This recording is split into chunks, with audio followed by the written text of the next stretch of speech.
aniga oo ayaa uu yiri qoraaga buugga cali amoore waxaan la kulmay aniga oo gaari BL saaran una socday xaafadeeda oo markaa ahayd deegaanka Madiina waxa aan arkay wiil aad u dhiban markaan weydiiyana dhibaatada haysata iyo halka uu u socdo buu isagana iigu jawaabay ma garanayo halka aan u socdo dhibka haystana ma aan mid afka laga sheego oo kaliya ee wuxuu u baahan yahay inuu noqdo mid taariikhi ah oo bulshada oo idil ay dareemaan dhibaatada ay haysata markaas baan ka codsaday ayuu leeyahay qoraha sheekadan in uu ii sheego anigana waxaan ka ballan qaaday ayuu yiri in ay taariikhda gali doonto ama noqonayso wuuna iga ogolaaday amaba iga aqbalay markaan ka soo wada degnay gaarigii baan u soo kaxeeyay baar ku yaala macmacaanka degmada Dharkiinley ee deegaan weynaha Madiina goob markaas leh barxad nasasho oo gooyd ama geed weyn oo markaas ku hoos yaalo waana wada fariisanay halkaasi kuraasidii taalay waxaan dalbanay cabitaan qabow ah dabadeed ayaan weydiiyay magaciisa wuxuu iigu jawaabay saaxiib magaciigu waa Kamaal adna waa Cali ayaan ugu jawaabay ayuu leeyahay qoraha sheekada waxaan ka codsaday inuu ii bilaabo sheekada nuxurkeeda wuxuuna isagana ku bilaabay sida tan waxaan ahaa mid ka mid ah dhalinyarada reer Muqdisho kuna dhaqan degmada Shibis ee gobolka Banaadir waxaa ila soo gudboonaatay xaalad jacayl oo aad halis u ah xitaa waxaan gaaray in aan seegseego amaba aan u jaro amaba aan u gooyo ama aan u gambiyaba waxbarashadayda misna aan sariir markaasi la dulfuulo amaba la koro jacayl aawadiis nasiib markaasi wanaag habeenada ka mid ah oo aan xusuusteeda ka goynin ayaan fursad u helay in aan jacaylka soo bandhigto aniga aan filaynin ayaa la yiri bay dhaayihaygu amaba indhahaygu markaasi ay qabteen amaba ay soo jiiteen kaaha oo ahayd gabadha qalbigayga degtay durbo waan salaamay abbaaya kaaha ii waran baan idhi xaaladeyda kaaha oo yaro xishoonaysa ayaa ugu jawaabtay abbowa xaaladeyda waa okay ee adna xaaladaada markaas anigoo fursaddan ka faa'iidaysanaya ayaan ku yidhi abbaaya xaaladeyda waa iska cakiran tahay oo maxay ku cakiran tahay ayay kaaha u raacisay abbaayo haddii aan kuu sheego wax kama qaban kartid ee maad iska kay dhaaftid kaaha ayaa iga codsatay in aan u sheego waxayna ugu tiri abbowa ii sheeg inaan wax ka qabto ayaa laga yaabaaye markaas aniga aad baan u farxay waxaana ku yidhi abbaayo haddii aan kuu sheego dhibaataday haysata waa arrin jecel oo aan u hayo adiga ee abbaayo kaaho waxaan rabay in aan iga aqbasho jacaylka aan ku hayo dhagahaagana in yar i amahay si aan ugu hubsado ereyada macaan oo qalbigayga kaaga soo go'ay kurbo badanaa caashaqa kulalkiisu darana kuu asiibana kow buu ka siiyaa kulal iyo qabow malaha kadeedkiisa gaarka ah kunkaroonay keligaagaan kaa socday hablahee iga kaafi kalgacaylka kow inuu iga siiyo kaahay ku dhow yahay markaas bay iyadana ku tiri abbowa Kamaal jacaylka ku hayo waa laga dareemayaa ee goormi ayuu kula soo gudboonaaday abbaayo waqti badan baa laga joogaa xilligii aad qalbigayga degtay markaas bay tiri abbowa macaan maxaad hore iigu sheegi weyday anigana waan ku danayn jiray sababtoo ah xaggayga baa dareen kuu hayay ee macaanow adna dhaayahaaga geli tixdan markaasi macaan oo dhagahaaga ii soo dhoway subax walboo ku arka iyo saacaddan la joogo samaan badanow suuraddaada wacan baa seedahayga degtay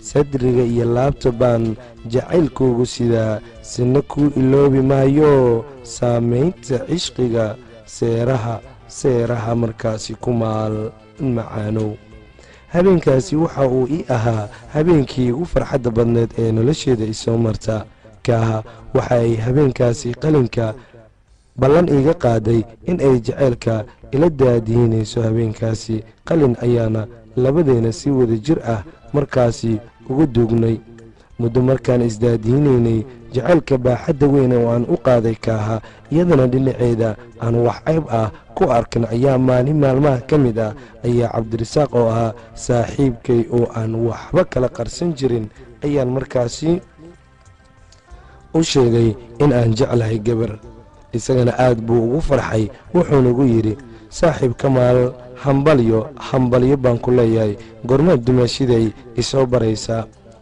anigana aad baan ugu farxay hadalkii cabdirasaaq waxaana ku balannay in aan habeen dambe soo baro jacaylkayga sidaas ayaana ku kala tagnay anigiiyo saaxiibkay subaxii baan u soo kallahay gurigay kaaha nasiib wanaag waan is aragnay salaan ayaanana dhex martay kadibna waxaan u sheegay in habeen dambe anigiiyo saaxiibkay aan u soo soconno iyadana aad bay hadalkayga u tixgelisay waxayna ugu tiri abbowe Kamaal aad baan ugu faraxsanahay imaanshaha aad ii imaanaysid iyo baridda aad i barayso saaxiibkaa markaa kadib waan ka soo tagay kaaho waxay saacaddu isgurtaaba waxaa la gaaray wakhtigii ballanta waxaa ii yimid saaxiibkii cabdirasaaq waxaana isu soo raacnay dhanka iyo gurigii kaaha iyaduna diyaargarow baaxad leh bay ugu jirtay soo dhoweynta martida u soo socota waxayna diyaarisay wax alle iyo wixii marti markaa lagu sooro daqiiqado kadib waxaan soo gaarnay gurigii kaaha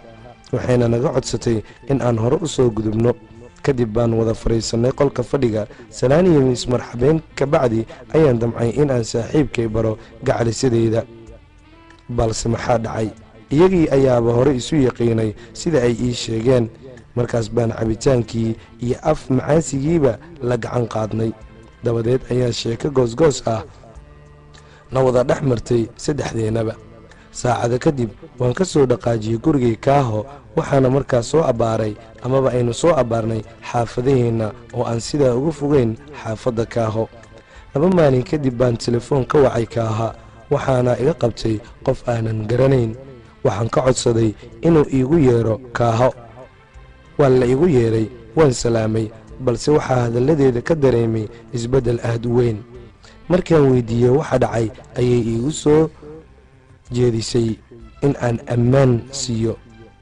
dabadeed ayaan weydiiyey maxay tahay isbeddelka maxaa ku aleela ii sheeg abbaayo macaan markaas iyadana hadalkeedii ay ku soo koobtay war badan uma baahni inta aan telefoonka isa saarin adiga demi taleefankii waan isa saaray anigoo aad u ciishoonaya waxaa ila soo gudboonaatay xaalad aad u khatar badan xitaa meel aan joogo iyo meel kale kalama aanan garanayn markay maskaxdeedii dib u soo noqotay baan u yeeray saaxiibkay cabdirasaaq waa uu ii yimid waxaana u bandhigay isbeddelka weyn ee ku yimid kaaha saaxiibkay aad buu uga murugooday wuxuuna ii sheegay inuu gacan ka geysan doono sidii uu u dhexdhexaadin lahaa aniga iyo weliba kaaho wuxuu kaloo ii sheegay in aan isdejiyo niyaddan khayr aan u sheego goor ay ahaatana aan heli doono jacaylkayga anigana aad baan ugu farxay waana ugu mahadceliyey saaxiibkay sida wanaagsan oo iila taliyey waxaa kaloo uu ii sheegay inuu caawa u tagayo kaaho isla markaana uu dhammayn doono wixii madmadow ah eena soo kala dhex galay anigii iyada ayuu yidhi kaaha si wanaagsan baan isugu fiicannahay wayna iga aqbali doontaa aad baan ugu faraxsanahay ama aan ugu farxay warkii cabdirasaaq uu yidhi waxaan rajaynayaa inuu ku guulaysan doono halkii baan isku macasalaameynay habeenkii aad buu u dheeraaday wakhtigana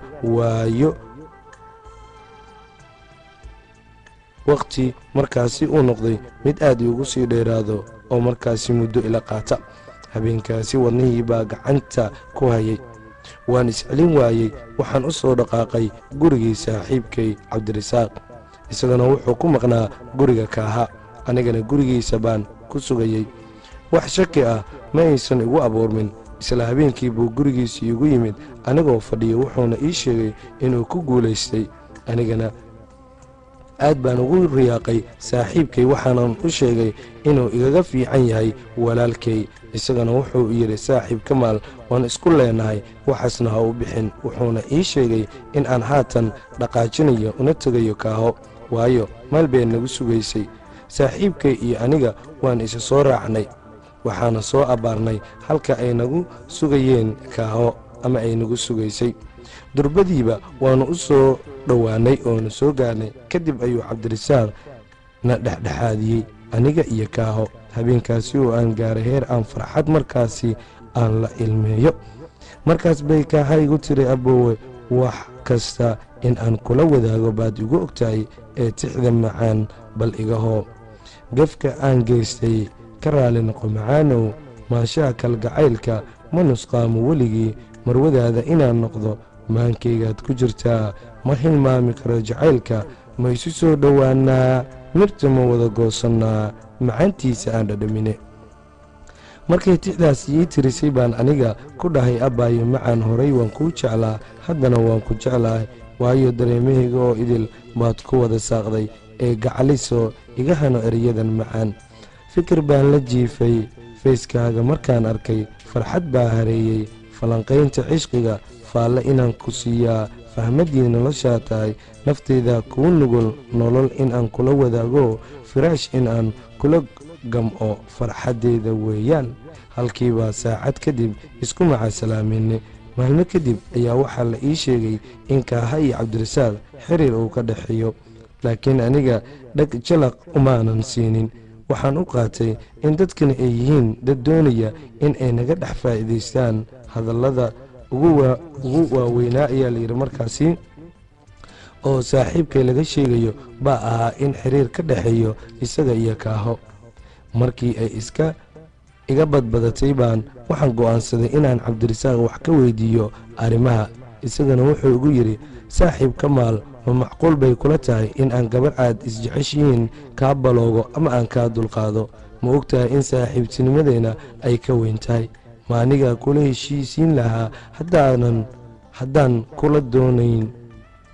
saaxiibkay waxaan ka codsaday inuu iga raalli ahaado. wuxuu ugu yidhi, taasi micno ma leh, waa caadi. shayddaan baa jira oo dadka bini'aadamka shaki ku abuuraya. allow, ruuxan wax ogeyn ha cadaabin bay Soomaali tiri. markii aan dhegaystay hadallada saaxiibkay ayaa waxaa iga baxay wixii tuun ahaa oo ay igu dhaliyeen dadkii aan isku xaafadda ahayn. wixii sidaasi ay tahayba oo anigii kaaha wada kulannaba xilli maqribnimadii ay u dhoweyd ayaan aniga iyo dhallinyaro kale oo ka nimid dhinaca ciyaaraha waxaynu soo marnay iridka kaaha. waxaan ku arkay kaaha iyo cabdirasaaq oo isla fadhiya. wax tuun ah iguma dhalan. waxaan u qaatay inay ka wada sheekaysanayaan arrimo caadi ah. xiriirkeenna aniga iyo kaahana wax ka nusqaamay ma aysan jirin, sidii buuna ku socday. muddo markii ay sidaas ahayn baa jacaylkeennii waxaa ka muuqday mid sii laciifaya. aad baan uga xumaa arrintaa. habeen walbo markaan u imaado kaaha waxaan arki jiray iyagoo markaasi isla fadhiya. markaan dhaayaha saaro qalbigayga wax holac lagu shiday oo kale ayuu noqon jiray. aad baan uga hinaasi jiray amaba aan uga maseeri jiray. ima ahayn kaaho sidii hore wejigeeda. saaxiibkay cabdirasaaq wax isbeddel ah kuma aanan arag. muddo kadib waxaan u dulqaadan waayey jacaylka aan natiijada lahayn ee kaaha oo af ka sheega ahaa oo aan layla wadin. kadib ayaan u tagay kaaho. waxaan ka codsaday in ay iga dhegaysato hadday tahay qof wax dareemaysa. tix aan ugu talagalay in aan ku dareensiiyo jacaylka aan laysla talantaalinayn. waxaana ku bilaabay sida tan: qiiradaada gabarnimo iyo qosolkaaga wanaagsan baa qulubteeda qaboojiyey. khushuuca qalbigayga qamaar inaad igu tuntaan, qiimo aadan ii yeelinna waa in aan ka qoomameeyaa. qaraabey warkuye qaybteeda ha iga qadanin qaaliyay macaaney. qar ha iga tuurinay qalanjo qiimo badanay. qaayatan haweenka u qaalisanadeed baa tahaye in aad iqiyaantaa qalad sow ma aha. dadkana aan ku qanciso cabdirasaaq aa ka qiimo badan, anna aad igu qalqaaliso. beri baan aqalgelaynaa. waa yaabkii allow umuuraha sahla waa la yidhaahda. markaan tixdaasi mariyey baan u sii raaciyey: nabsi ha gelin, nabsi nabsi ha ka gelin jacaylka. Kaaha wax isbeddel ah kuma dhicin, wax hadal ahna ma aysan i odhan, waayo waa qof meel ay diyaar u tahay. Anigana waan isaga soo tegay anigoo aad uga xun. Maalintaa kadib waxa ila soo gudboonaatay xaalad aad halis u ah. Kaahana isbeddel kuma dhicin, ileen horaa loo yiri halan jirin ku jabiso. Maalmo kadib ayaan waxaan maqlay in Cabdirasaaq iyo Kaaha ay aqal geli doonaan. runtii aniga waxay ii ahayd maalmaha iigu xumaa adduunyada dul saarnaanshadeeda, waayo kama aanan filayn inuu i qiyaameynayo saaxiibkaygii qaaliga ahaa ee Cabdirasaaq. mooral jabkii ugu dhacay ayay waalidkay la yaabeen iyo isbeddelka igu beermay. heer waxaan gaaray in aan ka soo bixi waayo gurigeenna sababtoo ah dadkii baa hadal hayntooda u badnayd arooska Kaaho iyo weliba Cabdirasaaq. isbuuc kadib arooskii Kaaho waaba la dhigay. isla galabtii baa la soo guuriyey oo loo guuriyey Cabdirasaaq. gawaaridii galbinaysay arooska ayaa waxa ay soo mareen gurigeen agtiisa ayuu yidhi Cabdirasaaq. anigana daaqadda baan ka eegayey. hablihii arooska galbinayay ee gawaarida raaxada saarnaa waxa ay ku hadaaqayeen, waa wiil fanaane fiiriya, waa gabar fiyoore fiiriya, iyo ereyo kale oo ay ka mid ahaayeen iskaabulooy iskaabulooy irdaha ku ooy. runtii indhahayga ayaa ilin durba ka soo daadatay, wax miyir ahna ma lahayn. anigoo dhanna waxaan noqday maqana jooga. kadib ayaa hadal naxoos ah afkayga ka soo burqaday. haddaan calfan waaye Kaaho, ha calfado saaxiibkay, inkastoo oo i qiyaanay oo deban culus ii dhigay. dumaashinimadan ku baray dibin saaxiib miyuu ahaa ayuu yidhi. waxaan leeyahay ha noqdeen kuwii isku waara oo kala hela wiil iyo caano, gabar iyo caano, aamiin aamiin. xaqiiqdii dhibaatada igu habsatay waa middaas oo ii geysay ama uu ii geystay saaxiibkay. halkaas bayna ku eg tahay saaxiib amoore, ayuu yidhi wiilkii Kamaal ahaa. sida aynu ka wada dhadhansanay, sida aan ka dhadhansanay saaxiibkay Kamaal oo qisadan xanuunka leh ay ku dhacday, runtii waa dhadhansan karnaa oraahda qisadani in ay isugu soo biyo shubanayso. dumaashinimadan ku baray dibin saaxiib miyuu ahaa. intaana waxay nooga eg sheekadii halkudhigeedu waa qushuuc badanaa.